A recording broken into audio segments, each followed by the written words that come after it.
Hello, everyone. Myself is Dr. Survi Srivastava, Assistant Professor, Ranchi Women's College, Ranchi. So today I'm gonna to explain about the research design.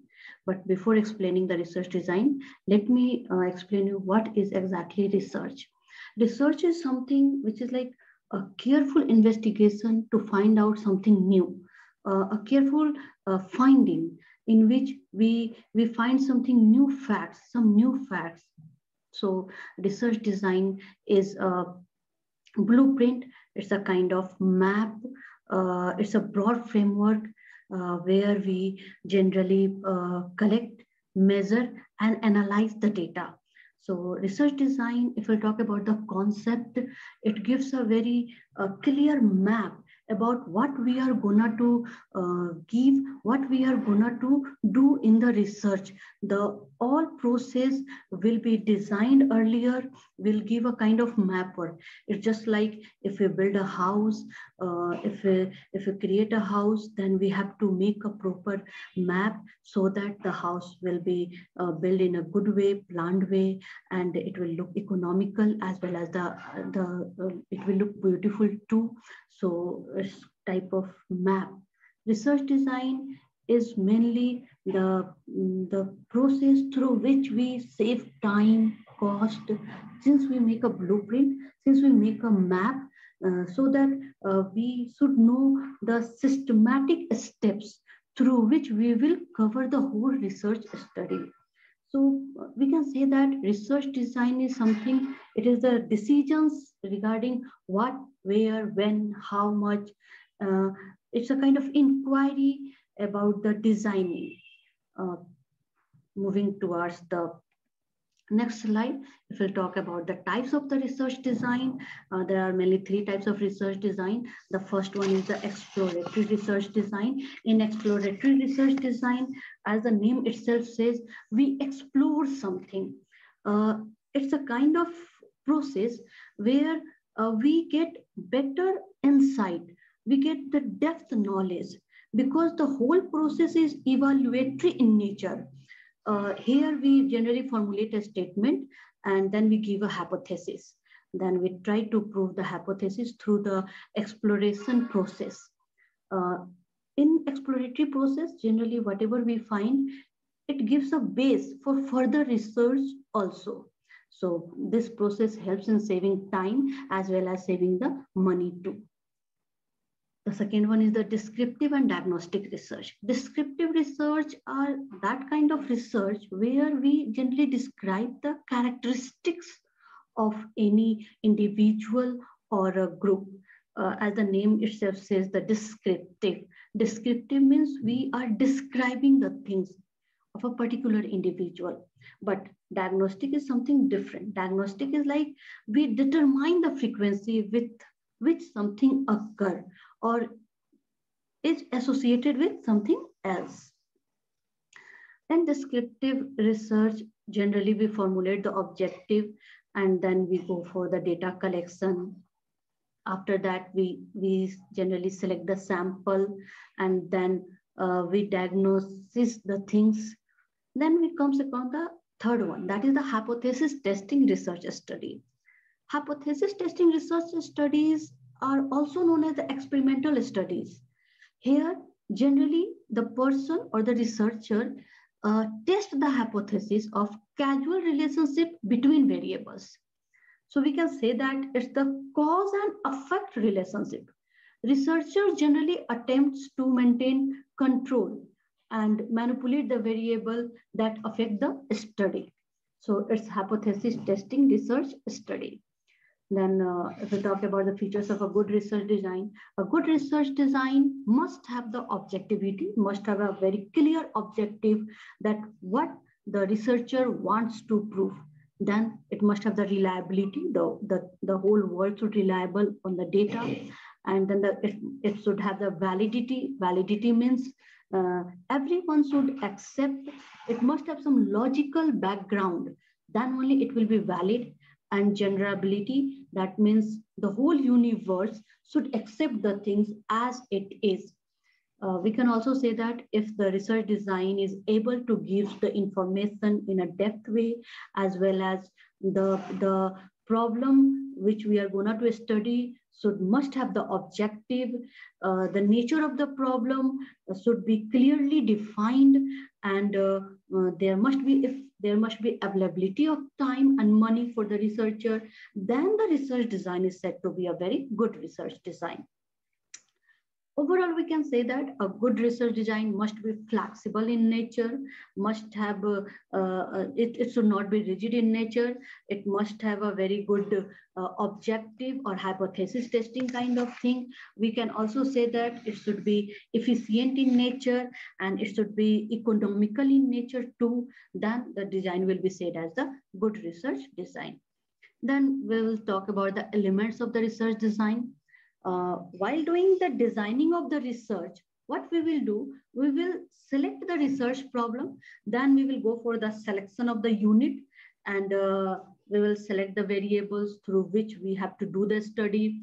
Then we will find the kind of relationship between the variables, between the dependent and between the independent variables. Then the nature of the causal relationship will be found by the researcher, and then operationalization of the concept will be done. The concept will be operationalized in a good way, and then we will formulate the hypothesis. Hypothesis, that is a predictive statement generally. So the question arises, why we need the research design? If there will be no research design, we can also go for the research methodology, or we can do the research. But as all of us knows, that if we'll find a blueprint, if we'll make the blueprint, if we'll make the systematic the way, if we will make the map of anything, then the things will be get easier in the future. Like if we'll go for the research design, certainly it will reduce the inaccuracy, because things has been already planned earlier. Then it will give the maximum efficiency and reliability, as well as it will help in the testing of the hypothesis.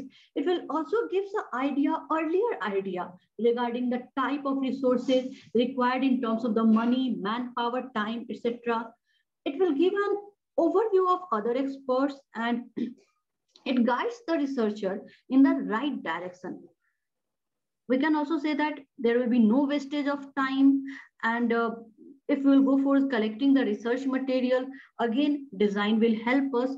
So these are certain points for which research design is needed, or we can say that because of this, research design is needed. Now, the important concept related to a research design. There are many concepts, but I have collected certain concepts. Like one is variable. Variable is different quantitative value, that is called variable. And if we'll take a different qualitative value, I'm not talking about the quantitative again, I'm talking about the qualitative value, even in decimal form, then it is known as the continuous variable. And if it will be in the integer form, then it will be known as the non-continuous variable. So if we'll see the concept of the dependent and independent variable, if one variable is dependent on another variable, it is termed as dependent variable. Like we can say that, for example, if there are two variables A and B, and movement of A depends upon the movement of B, then A is called as the dependent variable and B is called as the independent variable, because A depends upon the B. B does not have anything to do with A, but A has to do something with the B. Now, like for example, I have written here also, height is dependent on the age. So height is here dependent variable and age is the independent variable. Then second one is the extraneous variable. Extraneous variable is something that are not related to the purpose of the study, but it can affect the dependent variables. Again, I am saying which does not have anything to do with the purpose of the study. That will not include in the purpose of the study, but they can affect the dependent variables. Next one is the control. Control means if we will go to minimize the impact of extraneous variable, then the whole process is known as control.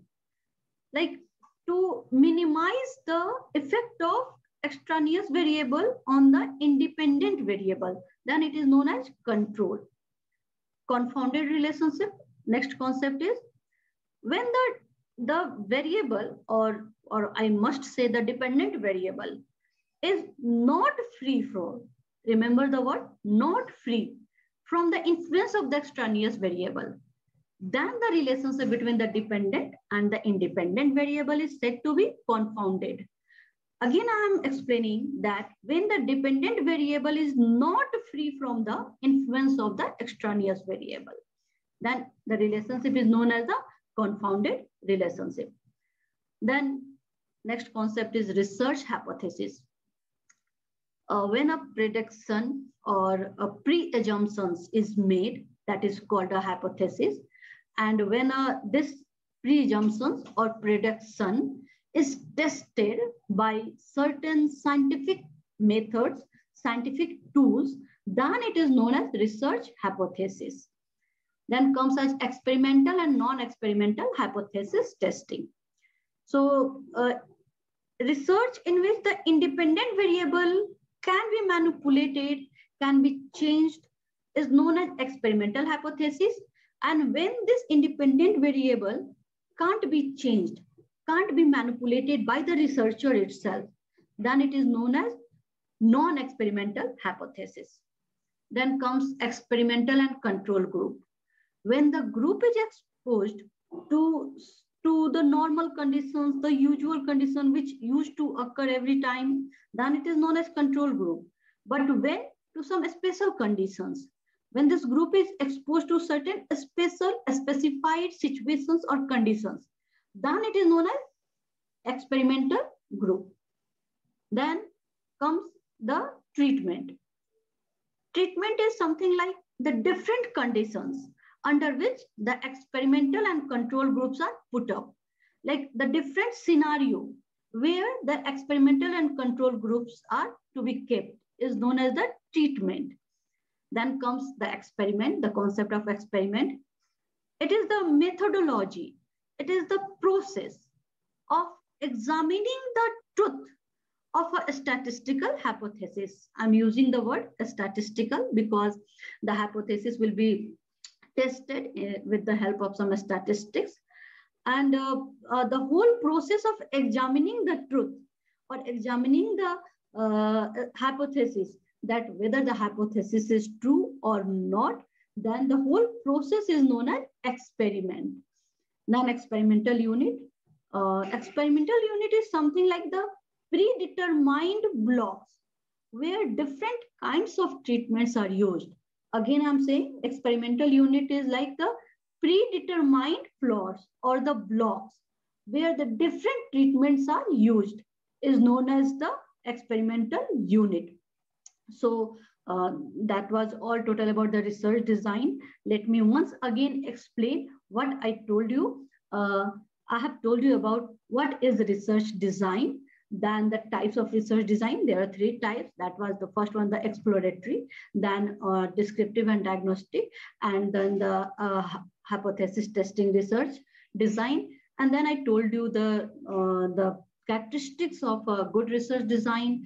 Afterwards, the need for research design. And then I covered various concepts of the research design. So this is all total about the research design. And this is all total from my side.